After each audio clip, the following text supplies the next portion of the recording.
In the summer of 1965, 6 teenage boys on the island of Tonga were trapped in a strict boarding school, rules, canes, and endless boredom. Aged just 13 to 16, Sione, Stephen, Kolo, David, Luke, and Mano dreamed of freedom. One night, they decided enough was enough. Under cover of darkness, they borrowed a small 24-foot fishing boat, loaded it with bananas, coconuts, and a tiny gas burner, and slipped away toward Fiji, 500 miles of open ocean.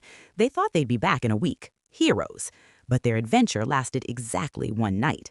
A savage storm ripped the sail to shreds, snapped the rudder, and sent them spinning into the endless Pacific. For 8 terrifying days, they drifted, starving, sunburned, and desperate. They licked condensation off the deck, caught flying fish with their bare hands, and in the worst moments, drank their own urine. Weak, hallucinating, and near death, they had no idea an island waited just over the horizon. Suddenly, land, a tiny, jagged island called Atta. But reaching it almost killed them. Their boat smashed on the reef. One by one, they jumped into violent waves and fought their way to the cliffs. Exhausted and bleeding, they made a sacred pact that night. We will never fight. We will never argue. If we become animals, we will die here. And they never broke it. High in the crater, they found wild taro, bananas, and chickens. They built a hut, started a fire that burned nonstop for 15 months, and turned into a little family, gardening, fishing, even singing every night.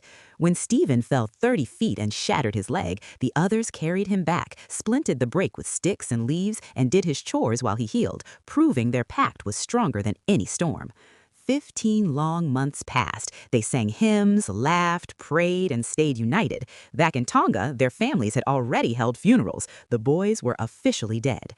Then, on September 11, 1966, Australian fisherman Peter Warner spotted smoke on the cliffs. 6 wild, long-haired boys came running and shouting. One dove into the sea and yelled, "My name is Stephen. We've been here 15 months."